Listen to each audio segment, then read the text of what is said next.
নবীদেরকে, আমাদের নবীকে আল্লাহ পাক রব্বুল আলামিন গোটা পৃথিবীর জন্য পাঠিয়েছেন। এবং কেন পাঠিয়েছেন? সকল দ্বীনের উপর ইসলামকে বিজয় করার জন্য।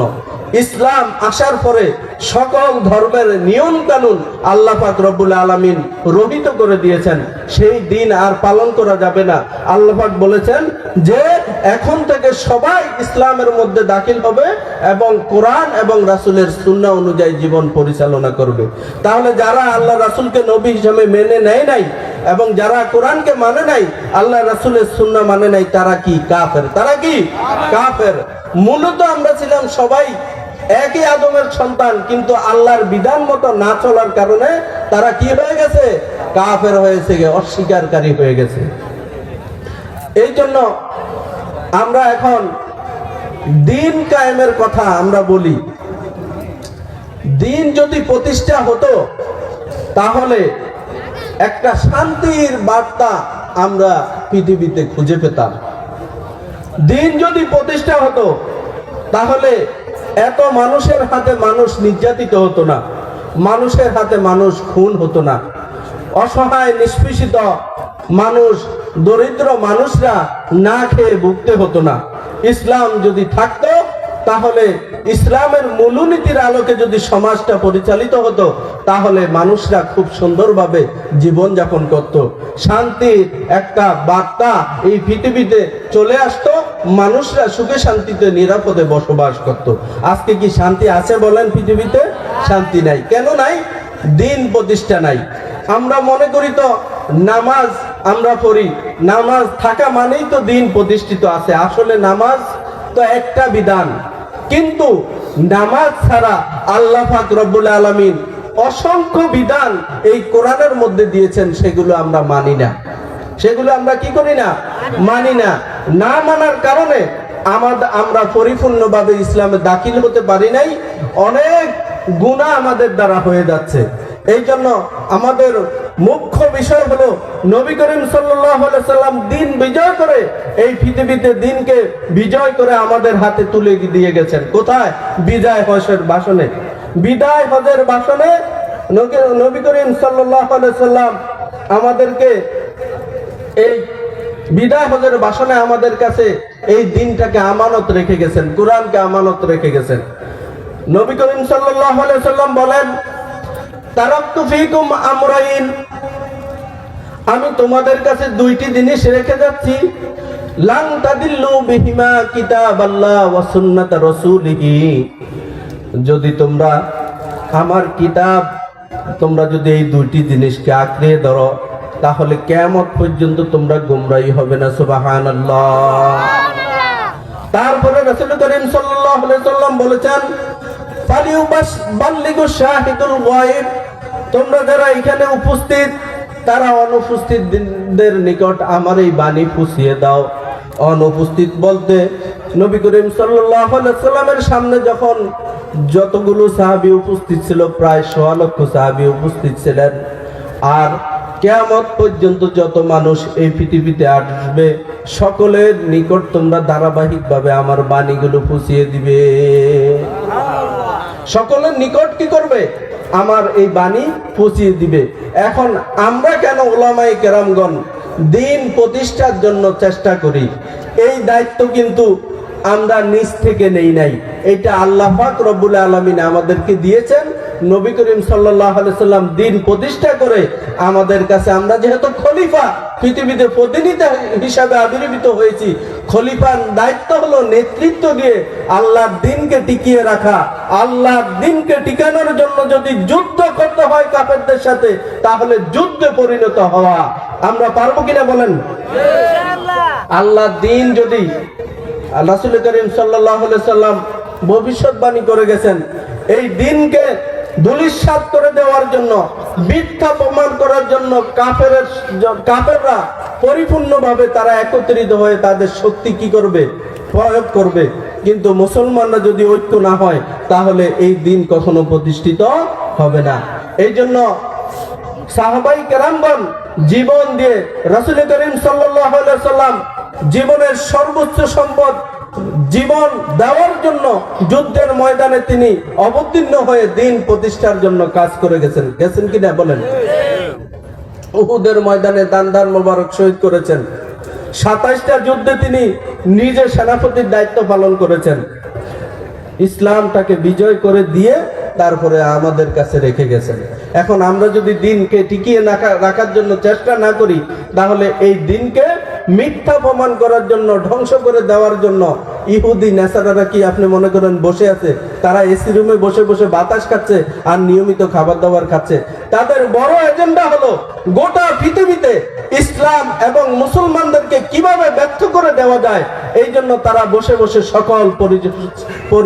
সকল ধরনের গবেষণা এবং চিন্তা তারা চালিয়ে যাচ্ছে। কিন্তু আমরা মুসলমানরা এই ব্যাপারে কর্ণপাত করি না। এখন আমরা যারা আলেমদের পক্ষ থেকে অথবা ইসলামী দলগুলোর পক্ষ থেকে আমরা যারা দ্বীনের দাওয়াত আপনাদের কাছে পৌঁছাইতে চেষ্টা করি, তখন অনেকে এটাকে মৌলবাদীদের কাজ, এটাকে ভাওতাবাজি, এটা একটা ব্যবসা, হুজুররা কেন রাজনীতি করবে, হুজুরদের রাজনীতির দরকার নাই। অথচ আল্লাহ পাক রব্বুল আলামিন কোরআনুল কারিমে রাজনীতি করার জন্য, বিচার কার্য কোরআন অনুযায়ী পরিচালনা করার জন্য অসংখ্য আয়াত নাজিল করে দিয়েছেন। আমরা কিন্তু সেগুলো জানিও না। এইবার দেখেন আল্লাহ পাক রব্বুল আলামিন কি বলেছেন।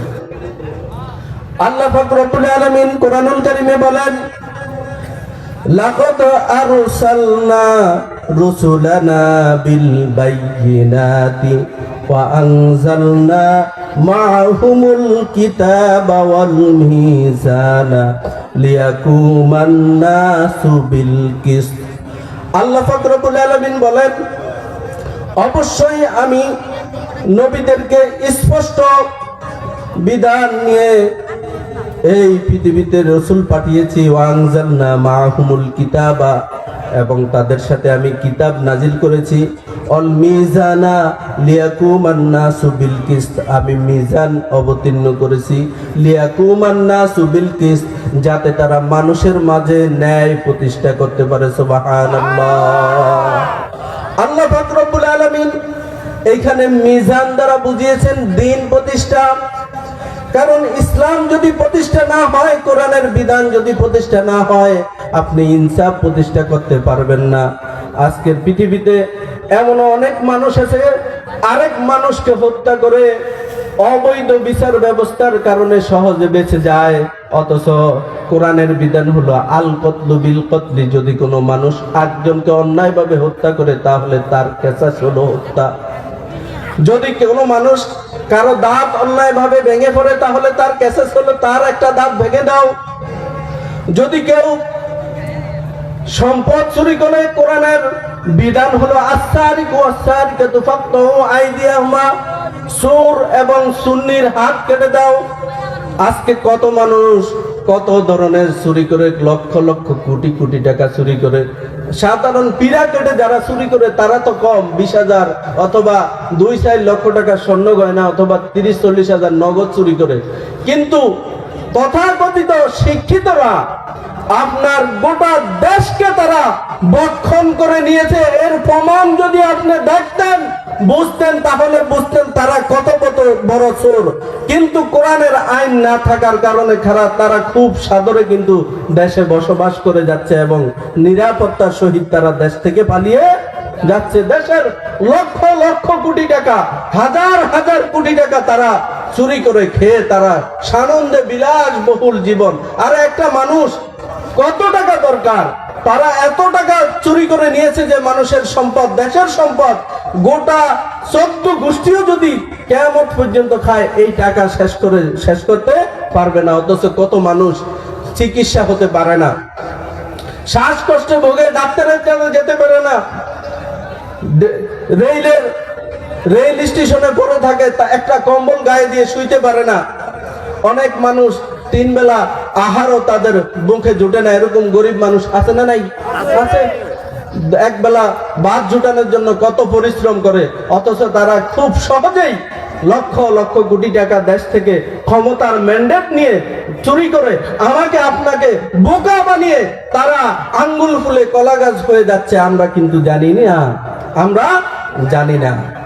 আমাদেরকে বিভিন্ন ধরনের সলতা ছাতুরি দিয়ে বুঝিয়ে তারা আমাদের দেওয়া ভোটের নিয়ামতকে ব্যবহার করে তারা ম্যান্ডেট নিয়ে আমাদের দেশের সম্পদকে তারা লুটে ফুটে খাচ্ছে, আমরা কিন্তু জানি না।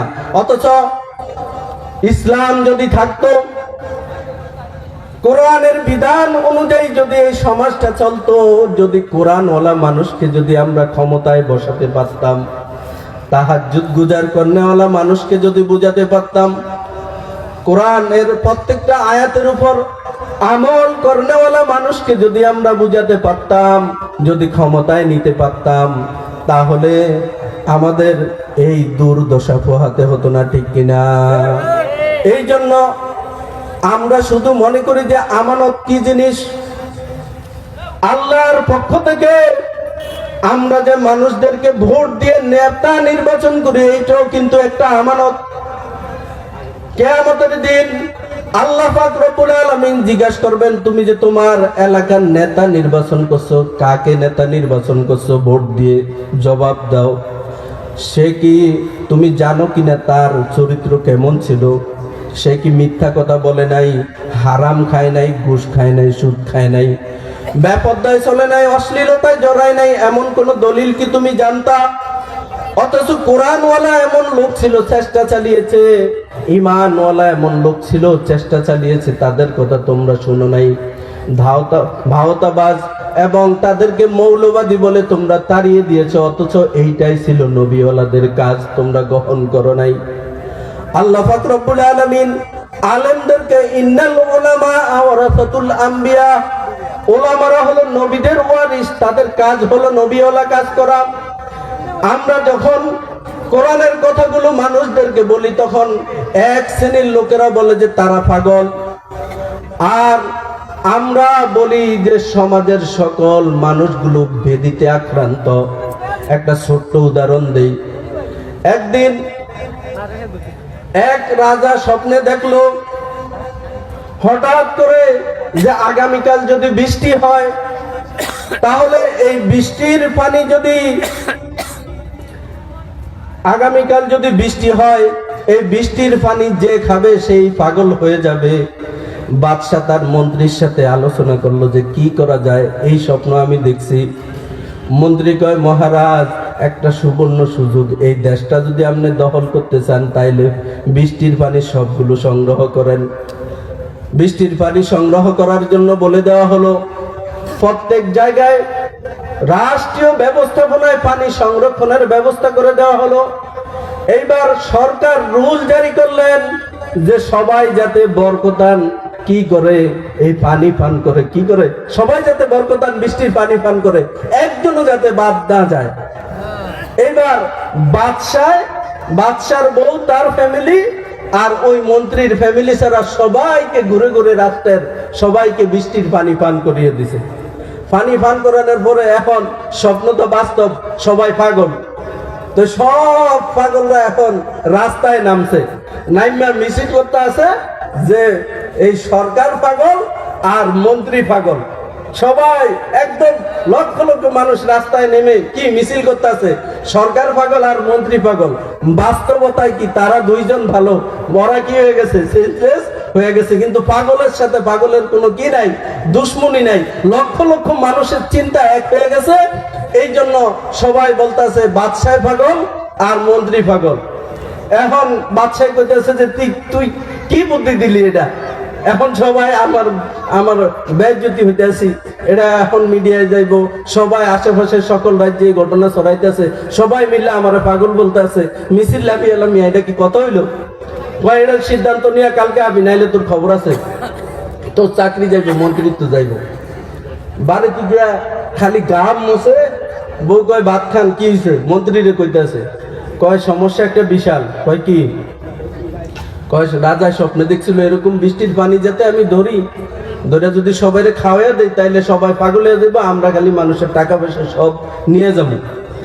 এখন পানি খাওয়াইছি আর সব পাগলরা একত্রিত হইয়া আমাদের বিরুদ্ধে রাস্তায় মিছিল নামাইতেছে। পাগল পাগল, সরকারে কি পাগল, মিছিল নামাইতেছে। এখন সরকার তো আবার বিশাল এক রুল জারি করছে যে এটা ট্যাকল না দিতে পারলে তোমার মন্ত্রিত্ব শেষ, তোমার চাকরি শেষ, বেতন শেষ, সব সরকারি শান সম্পদ শেষ। তো তো বউ কয় আগে ভাত খাও, বুদ্ধি আছে, পরে দিম, আগে ভাত খাও, ঠান্ডা মাথায় খাও। তো এখন ভাত খায়াটা বলতেছে যে বলো, কয় ধৈর্য সময় না, যাইবা তো কালকে সকালে, এখন একটু চুপচাপ থাও, একটু ঘুমাও, সকালে যাওয়ার সময় আমি বুদ্ধি দিয়ে দিই। মহিলাদের মাথায় মগজ কম, তাদের ব্রেন কম, কিন্তু সূক্ষ্ম সূক্ষ্ম কিছু বুদ্ধি আছে। জীবন চালানোর জন্য আপনি যদি নেককার অর্ধাঙ্গী পান, আপনার জীবনের অনেকগুলো সিদ্ধান্ত তার থেকে নিয়ে নিয়ে আপনি চালাবেন, দেখবেন বরকত পাবেন। এই জন্য সাহাবায়ে আজমাইনগণ যখন যুদ্ধে বের হতেন, তখন কিন্তু এই তাদের অনেক অর্ধাঙ্গীকে নিয়ে যেতেন। রাসূল করিম সাল্লাল্লাহু আলাইহি সাল্লাম লটারি করে তারপরে যে কোনো একজনকে সাথে নিয়ে যেতেন, যাতে যুদ্ধের ময়দানে তাদের থেকে কোনো ধরনের বুদ্ধি পরামর্শ নেওয়া যায়, অনুপ্রেরণা নেওয়া যায়।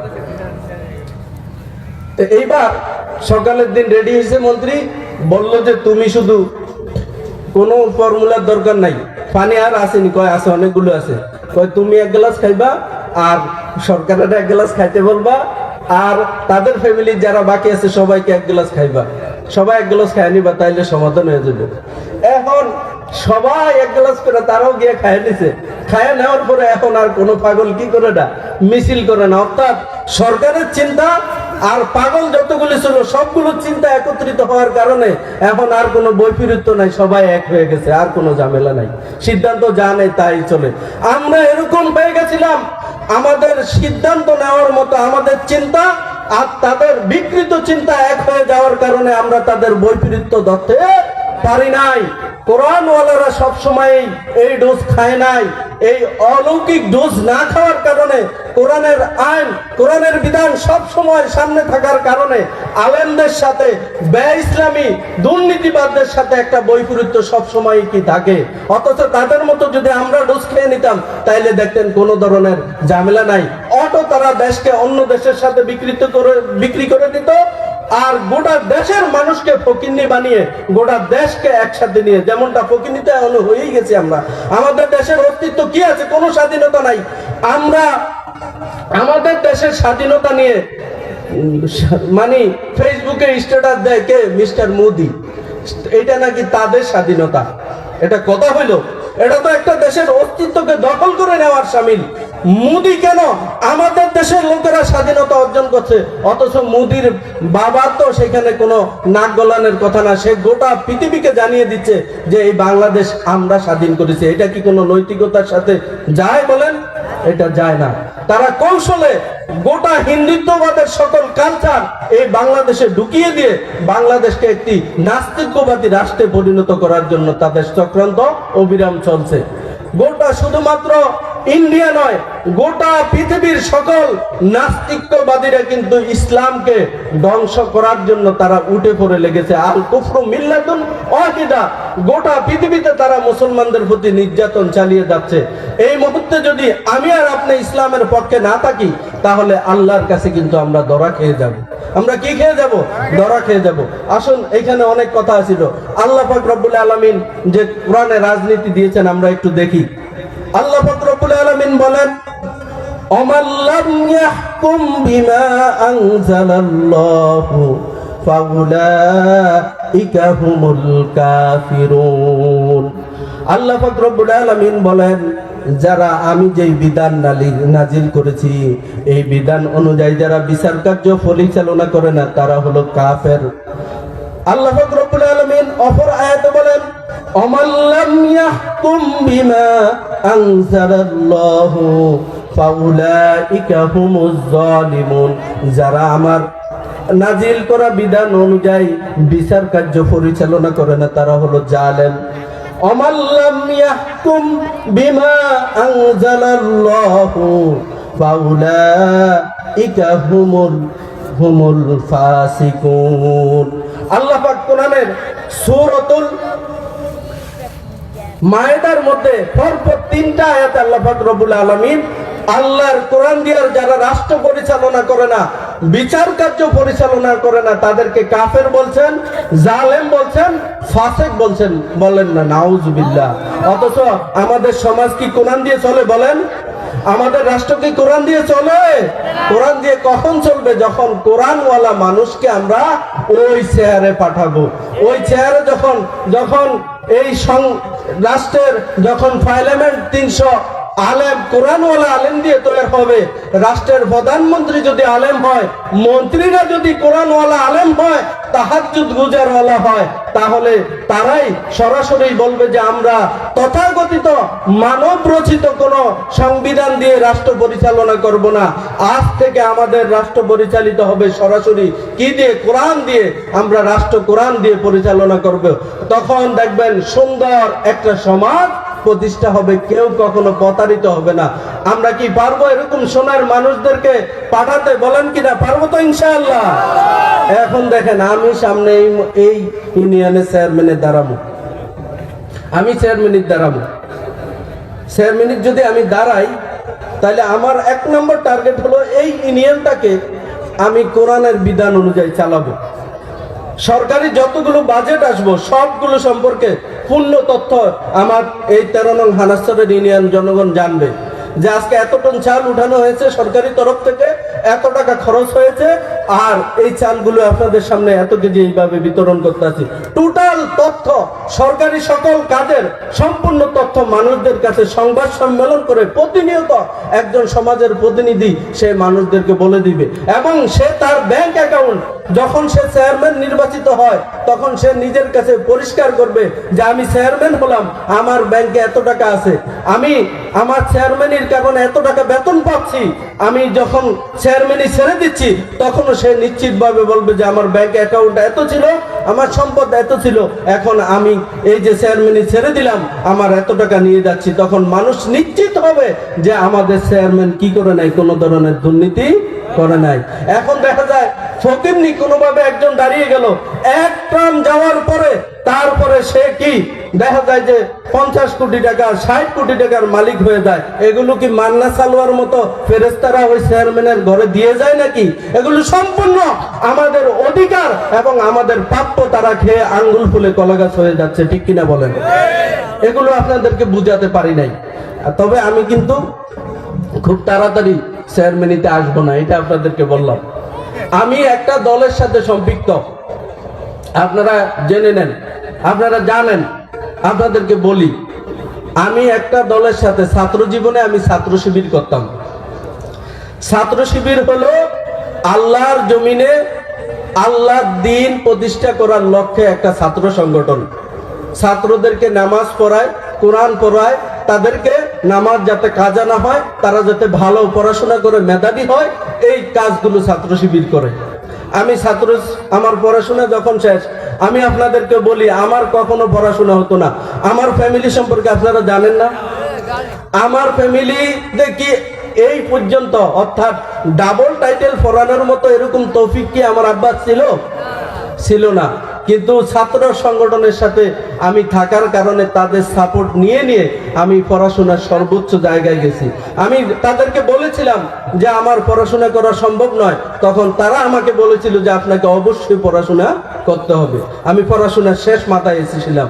অথচ এই যে সরকার আজকে দেশ থেকে প্রতারিত হলো, সেই সরকার আপনাদেরকে ভুল বুঝিয়েছে। আল্লাহ কি আমার হাতে কোরআন, এই ইসলামী সংগঠনের বিরুদ্ধে আপনাদেরকে ভুল বোঝানো হয়েছে। এই সংগঠন এরকম নয়।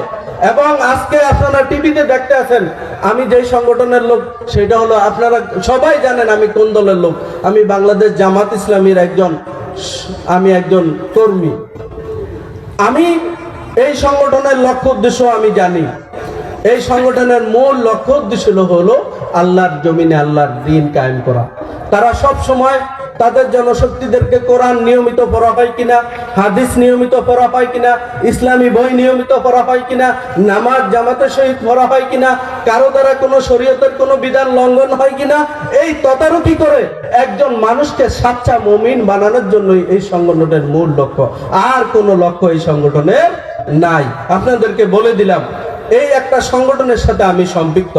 তো আমাকে এই সংগঠন থেকে এইবার অনেকেই পরামর্শ দিয়েছিল এবং আমার অনেক ভাইরা চিন্তা করেছিল যে 13 নং হানাচর ইউনিয়নে আমাকে একজন চেয়ারম্যান প্রার্থী করা যায় কিনা।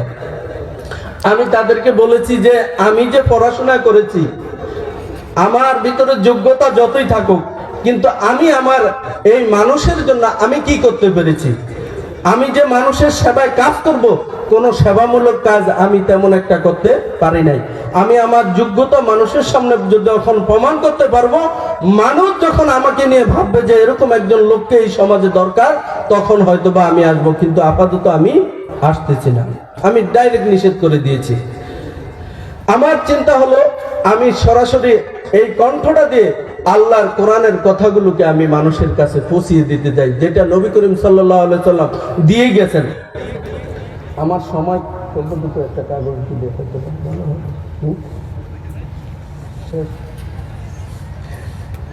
তো এই জন্য অনেক কথা ছিল।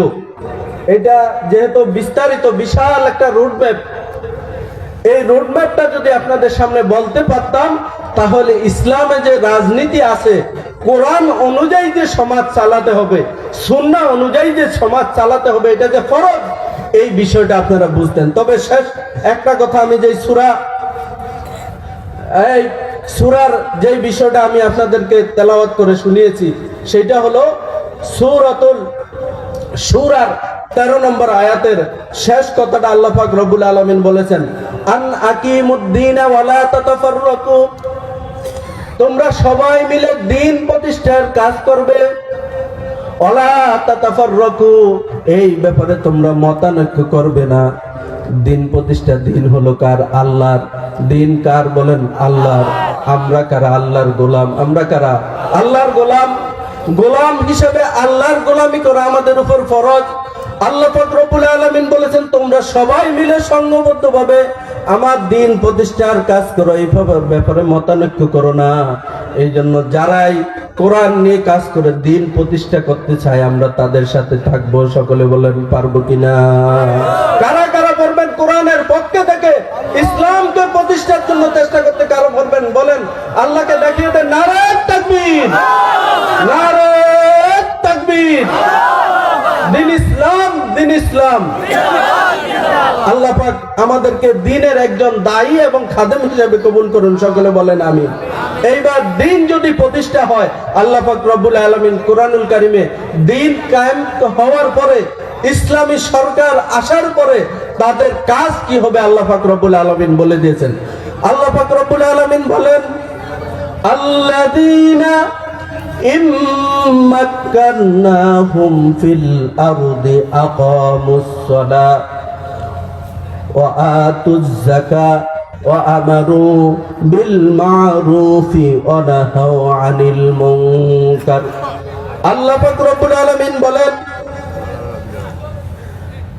আল্লাযীনা ইম্মাক্কান্নাহুম ফিল আরদ, পৃথিবীতে যদি কোন জনপদে তাদেরকে দায়িত্ব দেওয়া হয়, ক্ষমতা দেওয়া হয়, ইসলাম যারা প্রতিষ্ঠা করতে হয়, কোন জনপদে যদি তাদেরকে দায়িত্ব দেওয়া হয়, তাদের কাজ হলো চারটি। তারা কি কাজ করবে? আকামুস সালাত, তাদের প্রথম কাজ হলো নামাজ প্রতিষ্ঠা করবে। কি করবে? নামাজ প্রতিষ্ঠা করবে। এখন তো আমরা দোয়া দুই করি যে ভাই নামাজ পড়েন, কিন্তু ইসলাম যদি ক্ষমতায় আসে, এমন একটা ব্যবস্থাপনা চালু করবে নামাজের ফরজিয়াত সম্পর্কে আপনি নিজেই বুঝে যাবেন। এবং যখন আপনার চেয়ারম্যান তার ইউনিয়ন কার্যালয়ে, ওসি তার থানার কার্যালয়ে, ডিসি তার ডিসির কার্যালয়ে, এমপি তার দপ্তরের কার্যালয়ে, সরকার যখন তার সরকারি কার্যালয়ে, আর যখন রাষ্ট্রপতি তার কার্যালয়ে যখন সব সময় 5 ওয়াক্ত নামাজ পড়বে, তখন মানুষরা যখন এগুলো মিডিয়ার মাধ্যমে দেখতে পাবে, তখন সকল মানুষরা এমনিতেই নামাজ পড়া শুরু করে দিবে। ঠিক কিনা বলেন? এখন কি নামাজ আমাদের সমাজে কায়েম আছে? নামাজ কায়েম নাই। এশার নামাজ কয়জন পড়ছে আর কয়জন পড়ে না? আপনি যদি এইটার হিসাব নেন, তাহলে দেখবেন শতকরা 90% লোকই কি করে না? নামাজ পড়ে না। এই জন্য পরিপূর্ণভাবে নামাজ কায়েম করার দায়িত্ব থাকবে একজন ইসলামী সরকারের। সুবহানাল্লাহ। 2 নম্বরে হলো ওয়াতাউজ যাকাত, যাকাত ভিত্তিক সমাজ চালু করবে। যাকাত, আজকে যদি বড় লোকেরা যাকাত দিত, তাহলে এত গরিব কিন্তু এই সমাজে থাকতো না। কিন্তু যাকাত তারা দেয় নাই ঠিক মতো। অথচ ইসলাম যদি প্রতিষ্ঠিত হয়ে যায়, ইসলামী সরকার কর্মচারী নিয়োগ করবে, রাষ্ট্রের লোকেরা এসে সকল ধনাঢ্য ব্যক্তিদের কাছে হিসাব করে করে তার কত টাকা জাকাত আসছে এই জাকাতগুলো তুলে নিয়ে যাবে এবং রাষ্ট্রীয় তত্ত্বাবধানে কারা কারা জাকাত প্রাপ্য তাদেরকে স্বাবলম্বী করার জন্য যেই পরিমাণ জাকাত দেওয়া দরকার সেই পরিমাণ জাকাত তাদেরকে দিয়ে দিবে। বলেন সুবহানাল্লাহ। 3 নম্বরে হলো অনাহা আনিল মুনকার, তারা অসৎ কাজ থেকে মানুষদেরকে নিষেধ করবে, অন্যায় কাজ যেখানেই থাকবে সেইখানে বাধা দিবে। আর তারপরে আর 3 নম্বরটা হলো আমারু বিল মারুফ, তারা ভালো কাজের আদেশ দিবে এবং 4 নম্বরে হলো অসৎ কাজ থেকে মানুষদেরকে বিরত রাখবে। আল্লাহ পাক রব্বুল আলামিন ইসলামী সরকার দান করে দিয়ে কোরআনের আলোকে এই সমাজটাকে সাজানোর ব্যবস্থা করে দিন। সকলে বলেন আমিন। আল্লাহ পাক রব্বুল আলামিন কোরআনের একটা রাজ কায়েম করে দিয়ে এই সুন্দর সমাজে আমরা যেন সবাই মিলে জান্নাতি মানুষ হয়ে আল্লাহর কাছে চলে যেতে পারি। আল্লাহ পাক আমাদেরকে তৌফিক দিন। সকলে বলেন আমিন।